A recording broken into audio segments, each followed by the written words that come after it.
Olá, sou Gustavo, professor do IFNMG, e hoje nós vamos estudar conjuntos numéricos.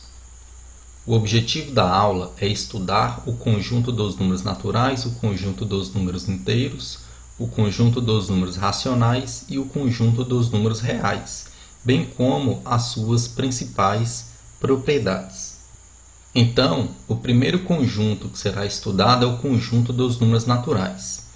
O conjunto dos números naturais ele é representado por essa letra N e é composto pelos números 0, 1, 2, 3, 4, 5 e assim em diante. Os números naturais são mais utilizados para indicar contagem ou ordem. Algumas vezes os números naturais também indicam uma medida, mas nem toda medida pode ser expressa por um número natural.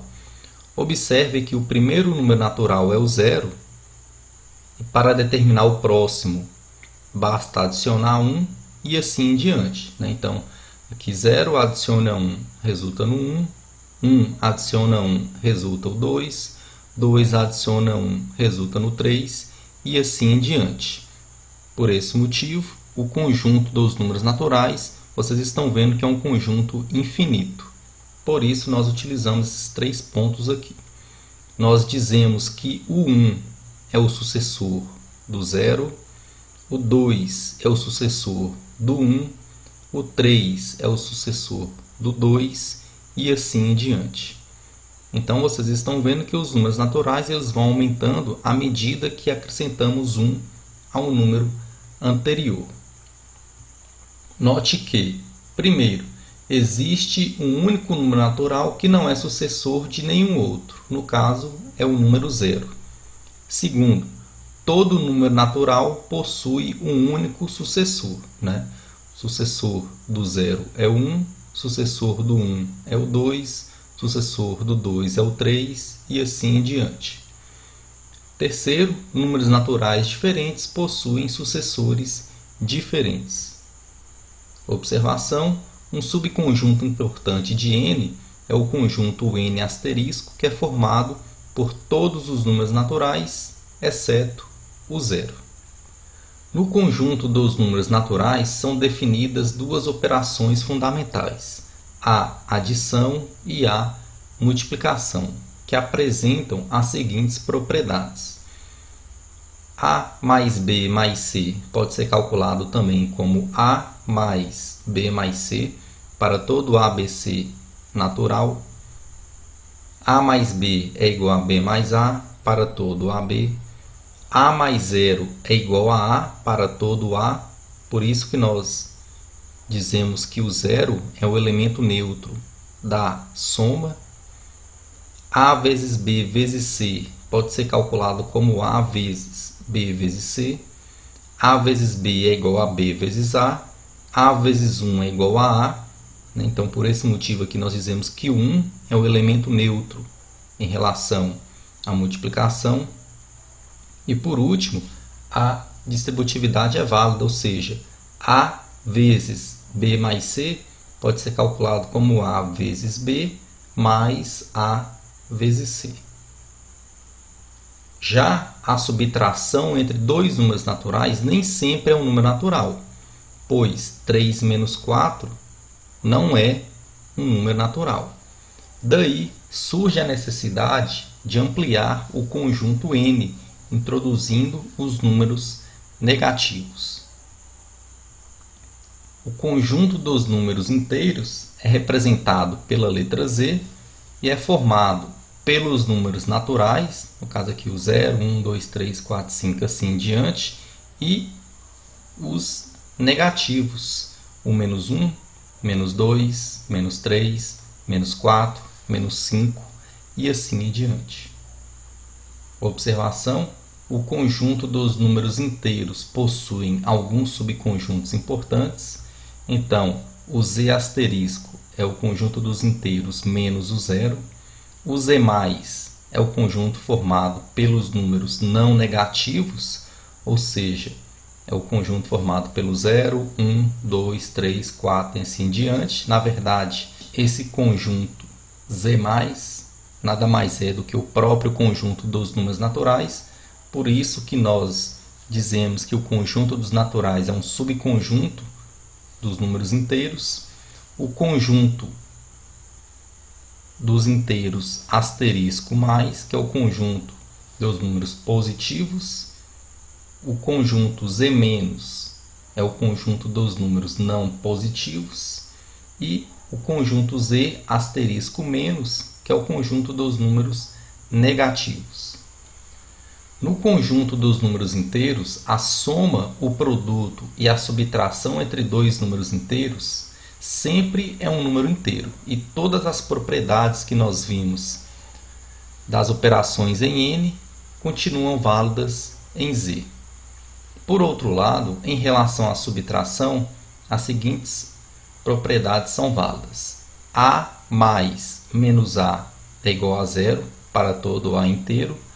Menos A é igual a A para todo A em Z. Menos A mais B é igual a B menos A.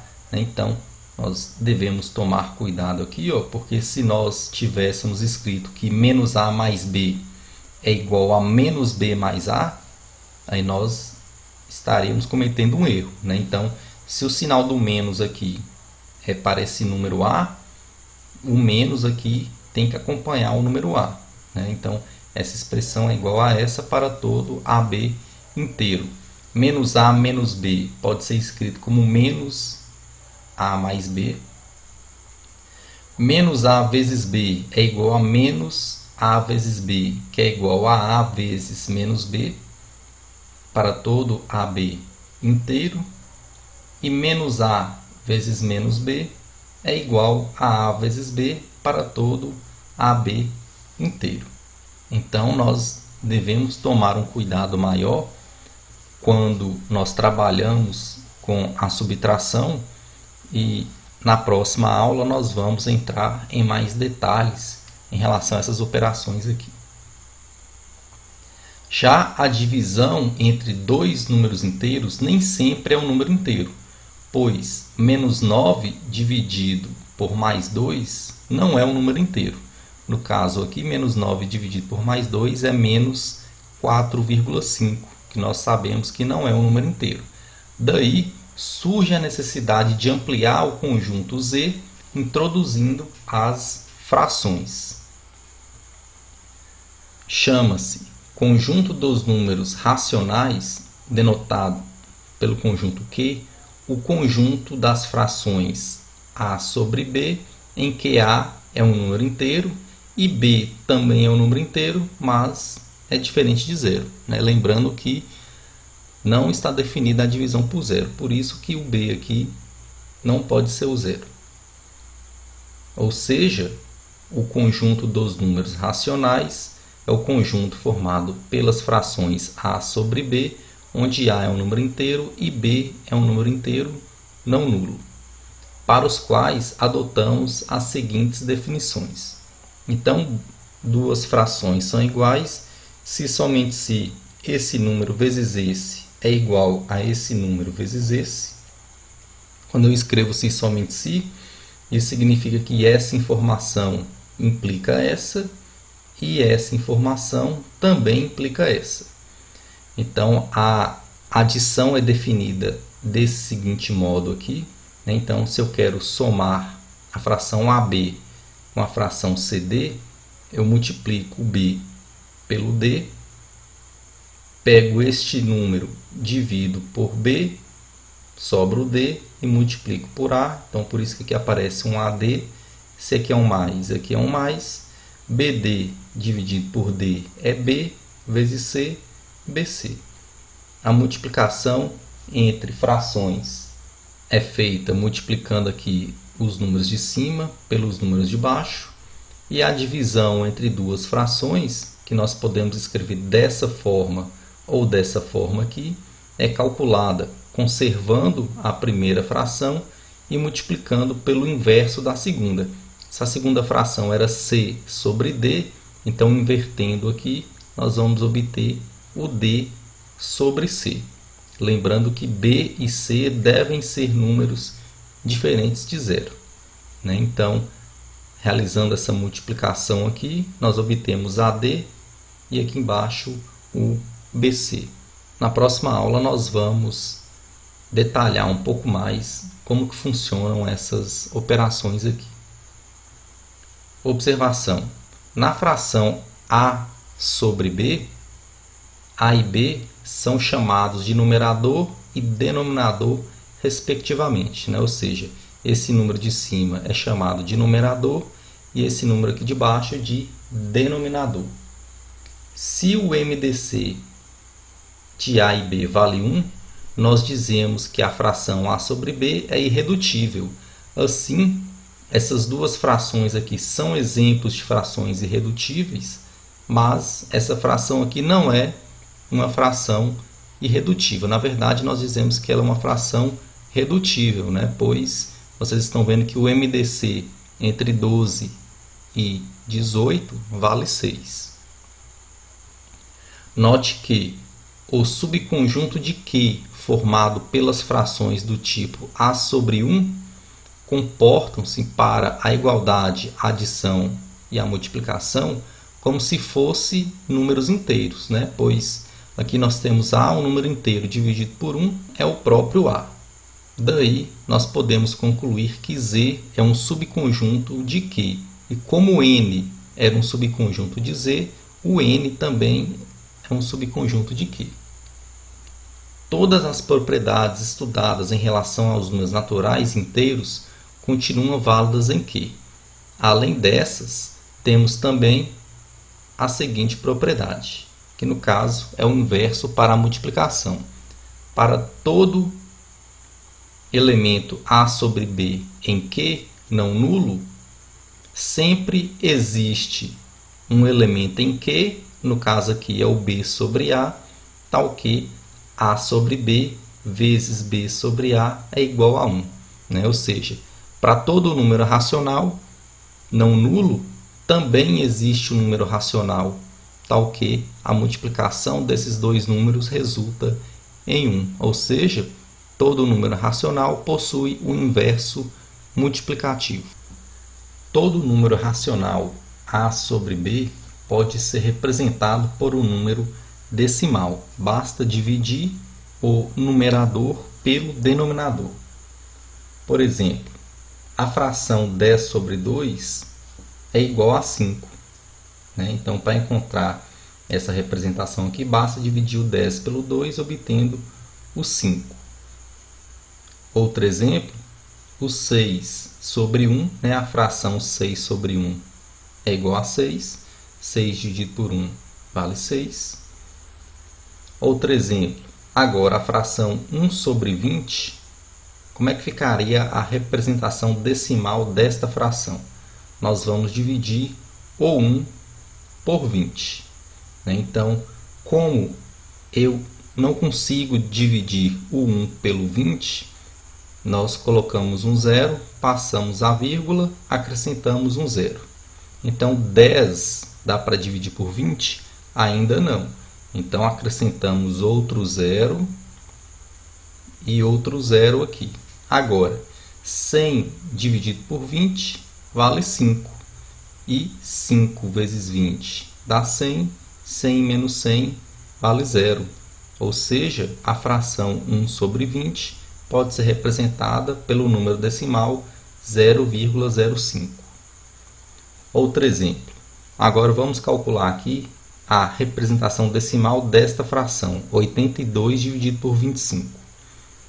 Então, 82 dividido por 25 dá 3. 3 vezes 25 é 75. 82 menos 75 resulta no 7. Então, nesse caso, eu não consigo dividir aqui o 7 pelo 25. Né? Então, na verdade, se você conseguisse fazer essa divisão aqui, sua conta inicial estava errada. Né? Então, aqui eu tenho 7 dividido por 25, não dá. Coloco a vírgula, acrescento um zero. Agora, 70 dividido por 25 dá 2. 2 vezes 25 é 50. 70 menos 50 resulta em 20. 20 não dá para dividir por 25, mas como eu já passei a vírgula aqui, eu posso acrescentar esse zero. Então, 200 dividido por 25 dá 8. 8 vezes 25 dá 200. 200 menos 200 dá 0. Ou seja, a representação decimal de 82 por 25 é 3,28. Até então, o número decimal resultado da divisão possui uma quantidade finita de algarismos e esses números decimais são chamados de decimais exatas. Agora, nós vamos trabalhar aqui com dízimas periódicas, que são números decimais que têm uma quantidade infinita de algarismos e se repete periodicamente. Por exemplo, vamos encontrar a representação decimal da fração menos 2 sobre 3. A ideia é a mesma anterior, né? No caso aqui, a única diferença é que eu vou conservar esse menos e vou dividir o 2 pelo 3. Como eu não consigo dividir o 2 pelo 3, eu coloco a vírgula, passo o 0, acrescento o 0. 20 dividido por 3 vale 6. 6 vezes 3 é 18. 20 menos 18 resulta no 2. Como eu já passei a vírgula, já posso acrescentar o 0. 20 dividido por 3, novamente, vale 6. 6 vezes 3, 18, sobra 2. Então, vocês estão vendo que esse procedimento aqui vai ser repetido infinitamente, ou seja, aqui nós vamos obter o número decimal 0,66666, onde esse 6 vai repetir infinitamente. Então, essa repetição do número 6 pode ser escrita dessa forma aqui. Então, a fração menos 2 sobre 3 é igual a menos o 0,666, que pode ser escrito como 0,6 barra, onde esse tracinho aqui significa que o 6 repete infinitamente. Outro exemplo, vamos determinar a representação decimal dessa fração aqui. Então, vou dividir o 177 dividido por 990. Como não consigo fazer essa divisão, coloco o 0, passo a vírgula, acrescento o 0 aqui. Agora, 1770 dividido por 990 vale 1. 1 vezes o 990 é o 990. O 1770 menos 990 resulta no 780. Como 780 eu não posso dividir aqui, e eu já coloquei o 0, passei a vírgula, posso acrescentar esse 0 aqui. Agora, 7.800 dividido por 990 vale 7. 7 vezes esse número vai dar 6.930. Esse número menos esse resulta em 870, que não pode ser dividido. Posso colocar o 0 aqui, né? Pois aqui eu já coloquei o 0, passei a vírgula. Esse número dividido por esse resulta no 8. 8 vezes esse dá 7.920. Esse número menos esse, 780. Então, vocês estão vendo que a partir daqui, essa sequência aqui de números vão ser repetidas. Ou seja, esse número decimal vai ser o 0,178787878, onde esse 78 vai repetir infinitamente. Então, por isso que a representação decimal deste número é o 0,178, e esse tracinho aqui é em cima somente do 7 e do 8. Esse 1 aqui, né, não repete infinitamente. Também, todo número na forma decimal pode ser convertido à forma de fração. Então, como é que eu converto esse número aqui, 0,37, na forma fracionária? Nesse caso aqui, como o decimal é exato, né, não é uma dízima periódica, como é que a gente transforma esse número decimal em fração. Aqui nós tiramos a vírgula, sobrou o número 37, então por isso que aqui em cima é o 37. E como eu tenho duas casas aqui depois da vírgula, então aqui eu coloco 2 zeros e o 1 na frente, né? Então, para você tirar a prova, se a sua conta está correta, você divide o 37 por 100 e tem que obter este número decimal. Outro exemplo, mas seguindo o mesmo raciocínio, né? Então aqui, como não é uma dízima periódica, é uma decimal exata, nós aqui escondemos a vírgula, obtemos o número 4.218, e como depois da vírgula eu tenho 3 zeros, aqui eu acrescento 3 zeros e o 1 na frente. Outro exemplo, como a decimal é exata, tiro a vírgula, o número resultante vai ser o 3.594. Como aqui nós temos uma casa depois da vírgula, um zero.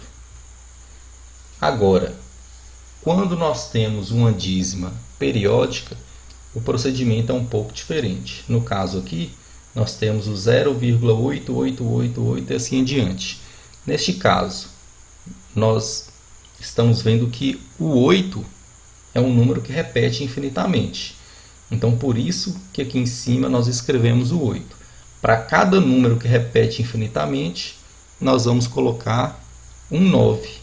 No caso aqui é só o 8 que repete infinitamente, então nós colocamos somente um 9.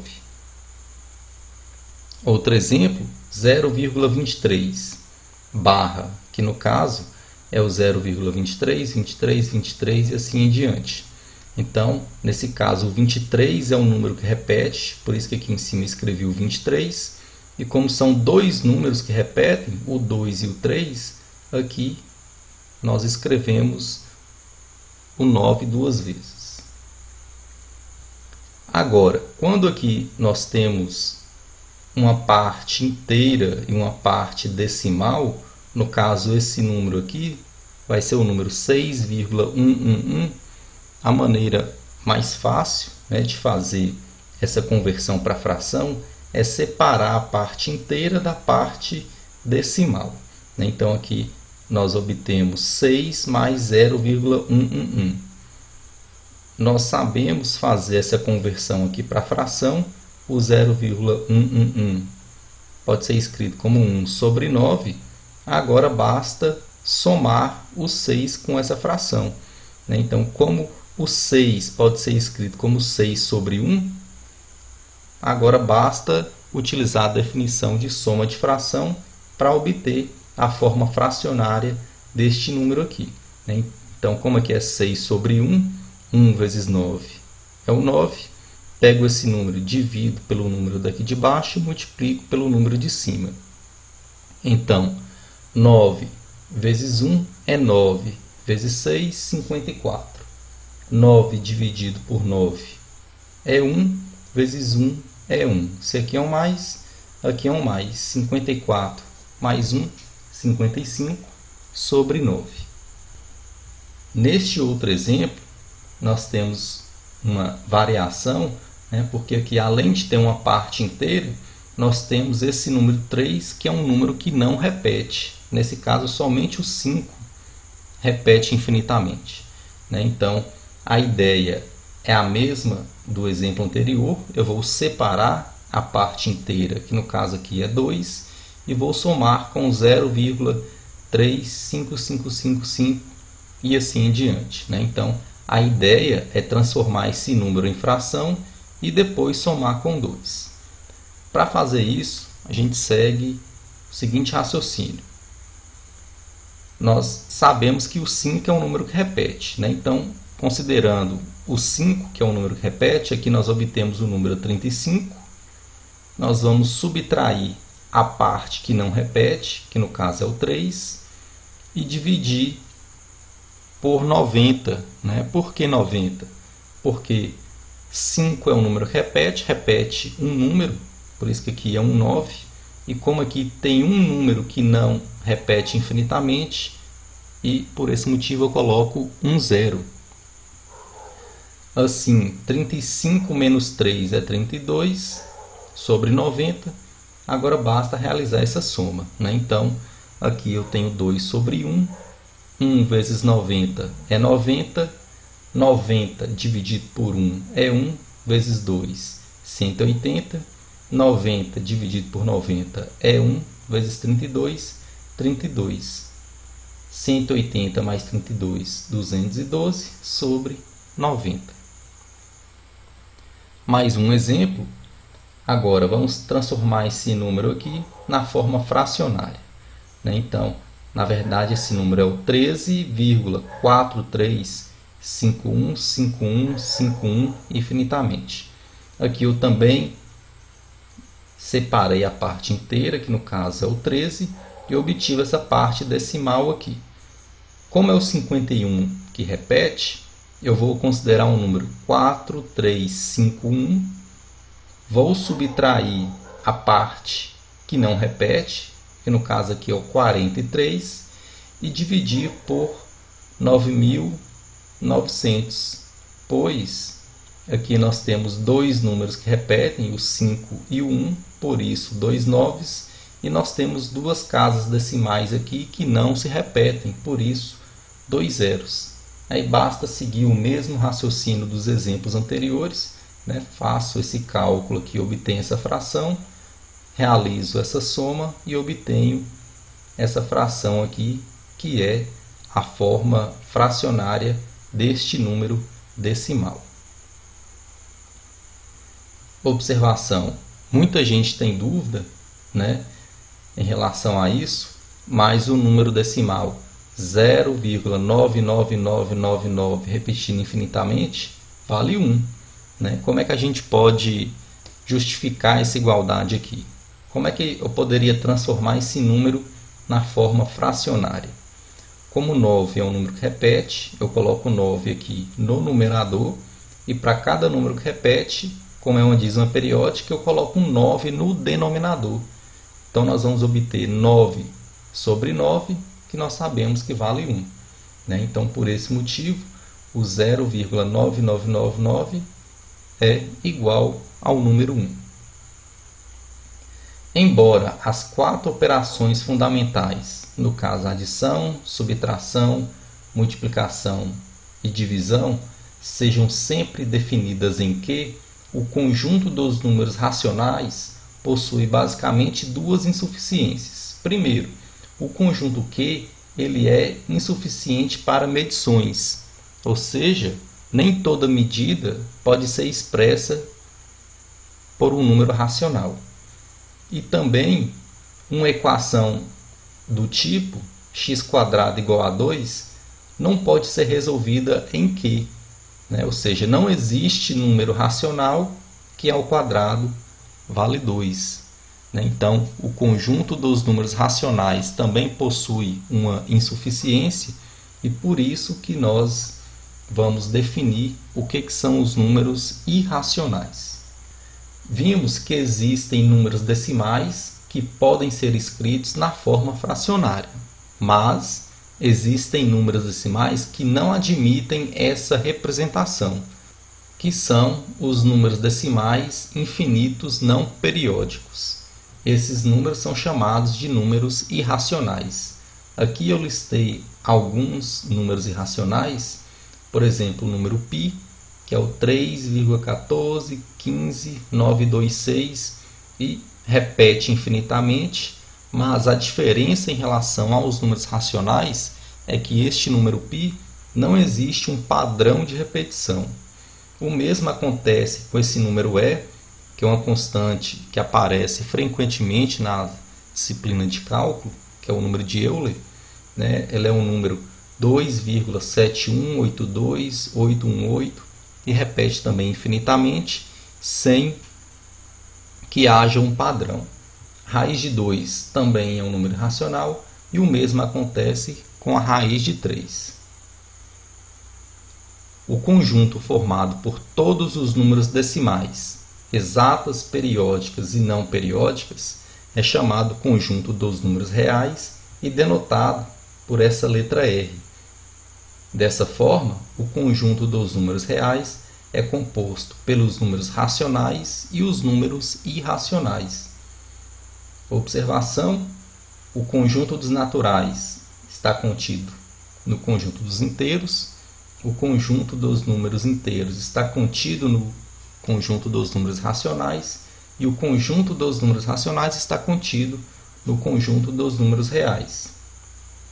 E se eu for representar essa situação aqui através de diagramas, seria mais ou menos desse tipo aqui. O conjunto dos naturais está contido no conjunto dos inteiros, que está contido no conjunto dos números racionais, que está contido no conjunto dos números reais, onde o conjunto dos números reais existe aqui o subconjunto formado pelos números irracionais.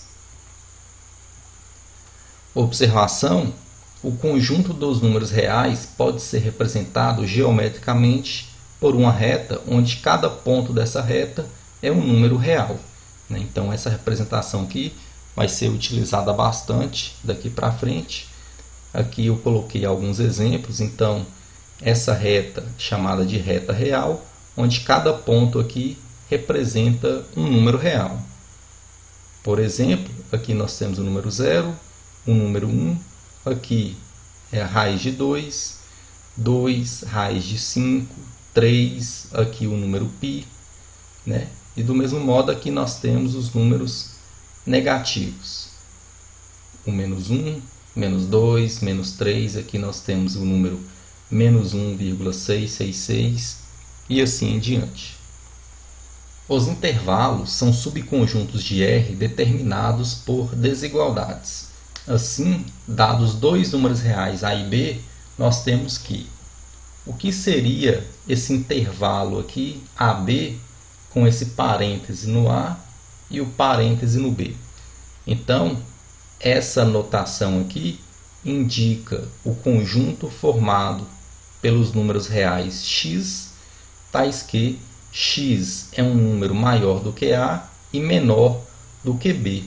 Esse intervalo aqui é o que a gente chama de intervalo aberto em A e aberto em B, e na verdade é o conjunto formado pelos números reais que estão entre A e B, ou seja, os números reais maiores do que A e menores do que B. Se eu utilizar essa notação aqui para o número A, como nesse item B, agora esse número x pode ser igual ao número A, enquanto que nesse item A eu estou me referindo somente aos números x que estão entre A e B. Nesse segundo caso, o x pode ser igual a A. Então vocês estão vendo que A pertence a esse intervalo, mas o A não pertence a esse outro intervalo aqui. Por isso que aqui nós fazemos essa bolinha fechada no A, essa bolinha cheia no A. Tá? Então, essa bolinha vazia indica que A não pertence ao intervalo, o mesmo acontece com B. Já nesse segundo caso, essa bolinha cheia indica que A pertence a esse intervalo. No item C, nós temos aqui fechado no B e aberto no A, por isso que aqui o x pode ser igual ao B. Intervalo fechado em A e fechado em B, então é o conjunto formado pelos números reais x, tais que x é maior ou igual a A e menor ou igual a B, ou seja, x pode ser qualquer número entre A e B, inclusive o A, inclusive o B. Agora, o que é o intervalo de menos infinito até o B? É o conjunto dos números reais x, tal que x é menor do que B. Então vocês estão vendo que x não é igual ao B, por isso que aqui nós temos uma bolinha vazia no B, e como x é menor do que B, então nós marcamos todos esses números reais aqui. Nessa letra F, o x pode ser igual ao B. Na letra G, agora é o intervalo de A até infinito, ou seja, o conjunto dos números reais x, tais que x é maior do que A. Aqui o x é maior ou igual a A, e o intervalo de menos infinito até infinito é a própria reta real. né? Lembrando que é importante destacar que quando nós trabalhamos aqui com infinito, nós sempre colocamos o parêntese, né? Pois o infinito nunca pode ser aqui limitado.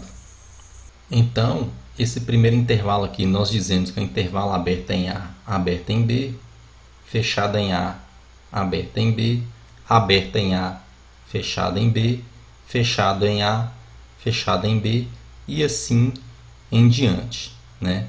O infinito e o menos infinito não são números, eles fazem parte dessa notação. É importante destacar também que qualquer intervalo AB com A diferente de B contém uma infinidade de números racionais e irracionais.